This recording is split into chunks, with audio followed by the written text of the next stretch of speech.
विमान सजा कर जा रहे हैं। लेकिन देखिए, मैया के मन में आया, सबको तो दक्ष ने बुलाया था, लेकिन महादेव को आमंत्रित नहीं किया। क्यों? जब किसी को मान मिल जाता है तो मान मिलने के बाद अभिमान स्वयं आ जाता है, घमंड उसके अंदर आ जाता है। लेकिन इस कथा के थोड़ा सा पीछे चलिए। एक बार सभा लगी थी जिसमें सभी देवता बैठे थे, ब्रह्मा विष्णु महेश भी बैठे थे। तो दक्ष के आने का सब इंतजार कर रहे थे। तो महादेव ने विचार किया कि जब तक दक्ष नहीं आ रहे हैं तब तक महादेव की एक आदत थी, कहीं भी वो खाली नहीं बैठते थे। आप और हम तो खाली बैठ जाते हैं। अगर लाइट चली गई तो हम सोचते हैं थोड़ी देर बातें कर ले। महादेव ध्यान में प्रभु राम के लग जाते थे।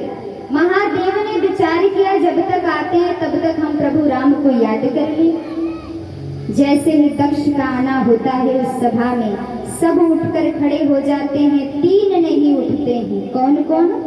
ब्रह्मा विष्णु और महेश। दक्ष ने देखा ब्रह्मा जी की ओर। दक्ष ने कहा चलो ब्रह्मा जी नहीं उठे, मानते हैं वो पितामह है। विष्णु जी भी नहीं उठे, वो स्वयं भगवान है। लेकिन ये शंकर नहीं उठा, ये तो मेरा जमाता है, इनको तो उठना चाहिए था। दक्ष को ऐसा लगा कि इन्होंने मेरा अपमान कर दिया। दक्ष ने कहा कि इन्होंने मेरा अपमान किया है तो इसका बदला एक ना एक दिन मैं भी लूंगा। अपमान करके ऐसी सभा, जिस सभा में मेरा अपमान शंकर ने किया है, एक दिन ऐसी ही सभा में लगाऊंगा और उस सभा में मैं शंकर का अपमान करूंगा। एक बार तो दक्ष ने बोल ही दिया कि अरे इनके साथ आप लोग बैठे हो, जो शमशान में रहता हो, अमंगल स्थान पर रहने वाला, भूत और प्रेत के साथ रहने वाला है, ऐसे व्यक्ति के साथ उठना बैठना भी बेकार है। महादेव मुस्कुराने लगे। कभी कभी आप किसी की बहुत बेइज्जती कर दो तो उसकी स्तुति बन जाती है जब हम मुस्कुरा कर टाल दें। आपको कोई कुछ भी कहे, लेकिन अगर आप उसके बातों को अपने हृदय पर नहीं लोगे तो आपकी वही स्तुति बन जाएगी, गुणगान हो जाएगा आपका। महादेव ने कहा आपने बड़ी सुंदर बात कही है, अमंगल स्थान पर मैं रहता हूँ, बात तो सत्य है। जिस स्थान पर आपने देखा है शमशान रहता है, उस स्थान पर एक जगह महादेव का शिवलिंग बना होता है। और वही एक ऐसा स्थान होता है जब संसार का मानव जाता है तो उसे अपने जीवन का सत्य पता चलता है कि अंत समय में क्या होगा। अंत समय में यहाँ आने के बाद हर किसी की यही गति होती है, क्या? मृत्यु। तो वही एक स्थान है। दूसरी बात क्या कहते हैं? भूत और प्रेतों के साथ रहते हैं।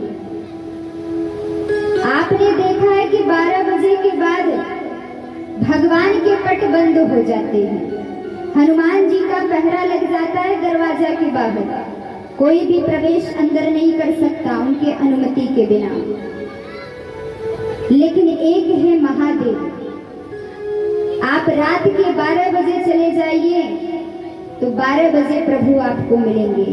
लेकिन ये जो भूत प्रेत हैं ये सब भगवान के पास रहते हैं, भगवान शंकर के पास रहते हैं। और अगर भगवान शंकर इन भूत प्रेत को अपने साथ ना रखे तो ये कहाँ जाएंगे? आपके और हमारे पास आएंगे। तो भगवान शंकर तो हमारी सुरक्षा ही कर रहे हैं। तीसरी बात कहते हैं महादेव कि बात तो सत्य है कि ये जितने भी बैठे हैं देवता, ये हमारे साथ बैठने योग्य नहीं है। क्यों? क्योंकि मैं देव नहीं हूँ, मैं देवों के देव महादेव हूँ। इसलिए मेरा स्थान कहाँ है? सबसे ऊपर है। आज देखिए, सती मैया ने जब ये बात सुनी तो मन में विचार आया कि मैं अपने पिता के घर चली जाऊं। महादेव से कहती है। महादेव ने कहा कि सबको बुलाया है, बस मेरे कारण तुम्हारे पिताजी ने तुम्हें नहीं बुलाया है। तो सती जी ने कहा अगर नहीं बुलाया है तो क्या हुआ, फिर भी मैं जाऊंगी, मेरे पिता का घर है। महादेव ने समझाया और कहा जब विवाह हो जाता है तो जब तक माता पिता अपनी इच्छा अनुसार बेटी को ना बुलाए तब तक उनको जाना नहीं चाहिए। अगर कहीं 2-3 लोग बातें कर रहे हैं तो वहां कभी भी तीसरे व्यक्ति को जाकर बैठना नहीं चाहिए। हो सकता है कि वो किसी की आपकी ही बुराई कर रहा है और आप जाकर वहां बैठ जाओ। कई बार होता है 2 लोग बातें करते हैं तो तीसरा पहुंचकर तर्क करने लगता है।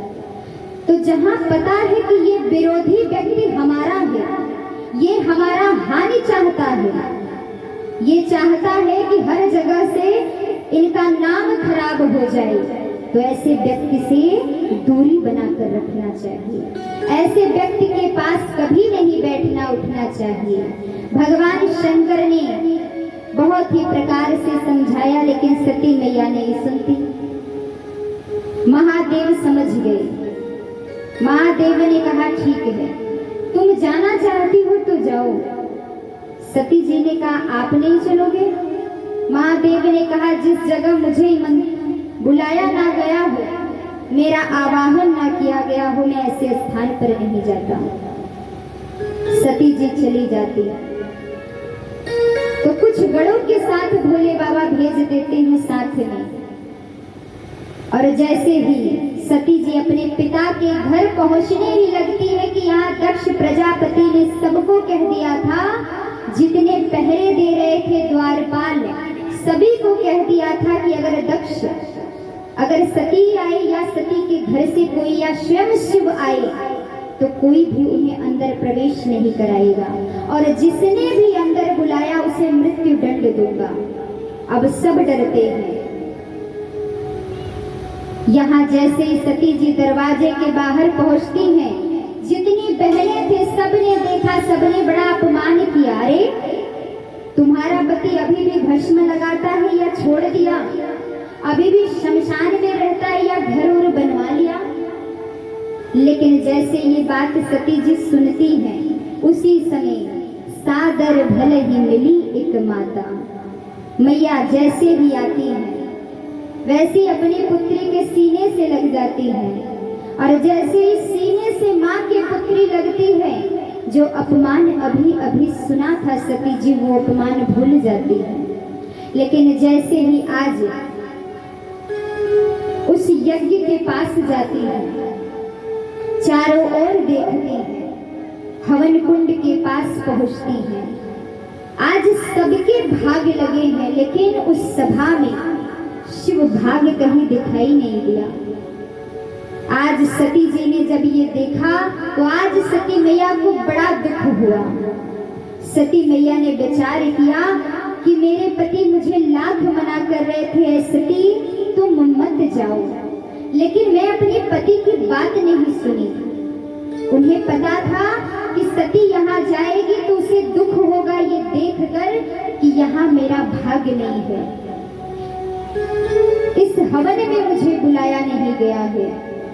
आज सती जी बड़ी दुखी होती हैं, और आज सती मैया स्वयं कहती हैं कि अभी शरीर को लेकर के मेरे पति का इतना अपमान हुआ है, इस अपमान को लेकर मैं स्वयं अपने पति के सामने क्या मुख दिखाऊंगी कि मैं अपने मायके गई थी और वहां मैंने इतना अपमान आपका सुना इन कानों से, देखा इन आंखों से, और देखकर मैं चली आई।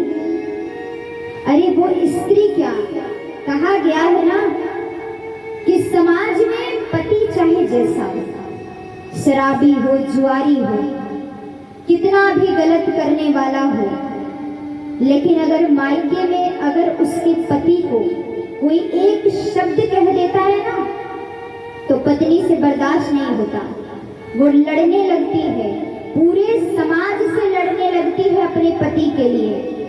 तो आज सती जी ने कहा ये अपमान लेकर मैं कैसे जाऊं?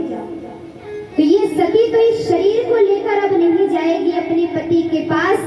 आज इस हवन कुंड में मैं अपने शरीर को जला दूंगी, इस शरीर को ही मैं समाप्त कर दूंगी, क्योंकि इस शरीर ने बड़ा ही अपमान सहा है, बहुत ही अपमान देखा है अपने पति का। और जैसे ही कहती हैं, जिस सभा में आज मैया खड़ी है उस सभा में सभी बैठे हैं, देवता ब्रह्मा विष्णु बैठे हैं। सती जी ने सबको कहा कि इस भरी सभा में मेरे पति की स्वयं जगत के पिता का अपमान हुआ है और सबने इस अपमान को सुना है, लेकिन कोई भी उठकर खड़ा नहीं हुआ, इसलिए किसी का ये भला नहीं होगा। और जिस यज्ञ को मेरे स्वयं पिता रखे हैं कि ये यज्ञ पूरा हो जाए, तो ये यज्ञ भी पूरा नहीं होगा। क्यों?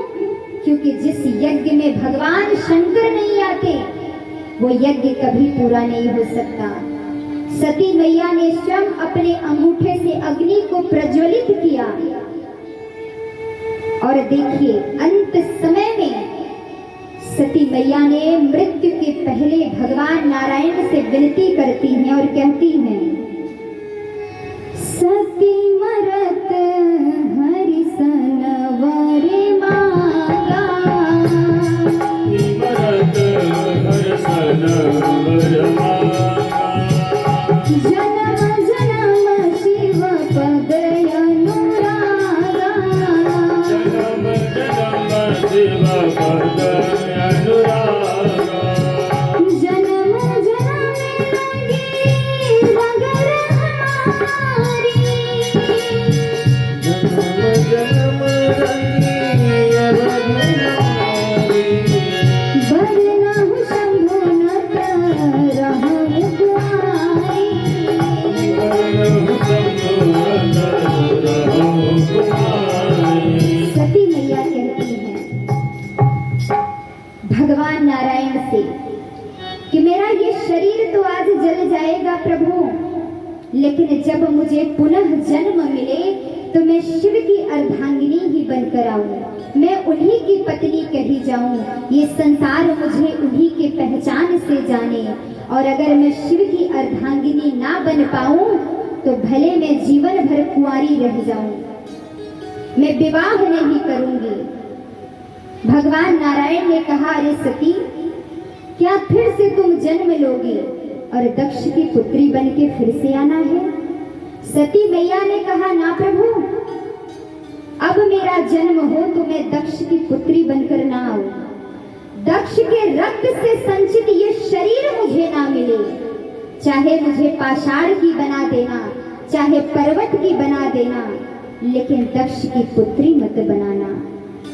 आज देखिए एक पुत्री स्वयं क्या कह रही है, अपने पिता से पहचान हटा रही है। इसका एक कारण और है, जब संसार का पिता गलत करता है, जब संसार का पिता सही दिशा में नहीं होता है, तो भगवान की कृपा से अगर पुत्री सही दिशा में जाती है तो उसे स्वयं लज्जित होती है, उसे लज्जा आता है।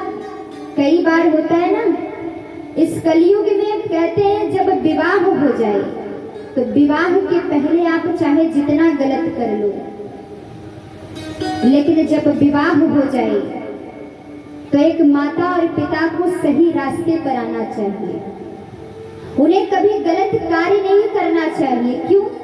क्योंकि जो गलत कार्य आप करोगे वही आपका संतान भी देख देख कर करेगा। जो संस्कार होते हैं माता पिता के वही संतानों में जाते हैं।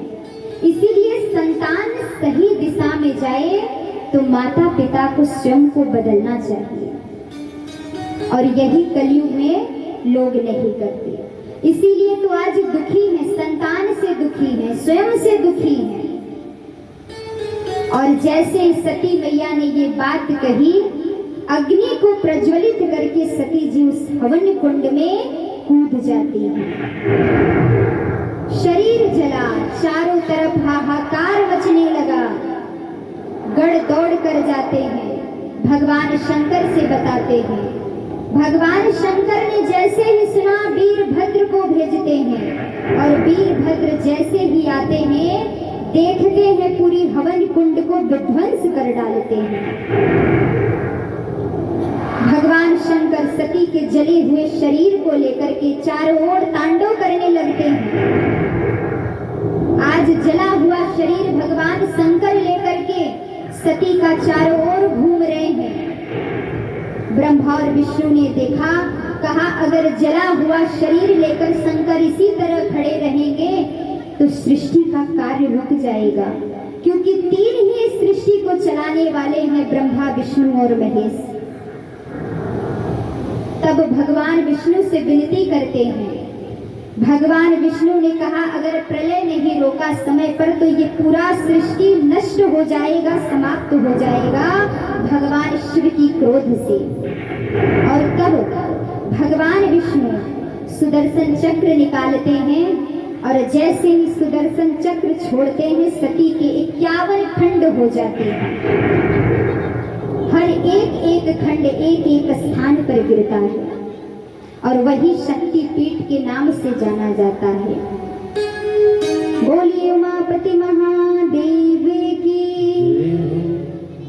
और यहाँ देखिए, यही सती जी का दूसरा जन्म होता है। कहाँ पर? हिमालय घरे। हिमवंत और मैना को मैया सती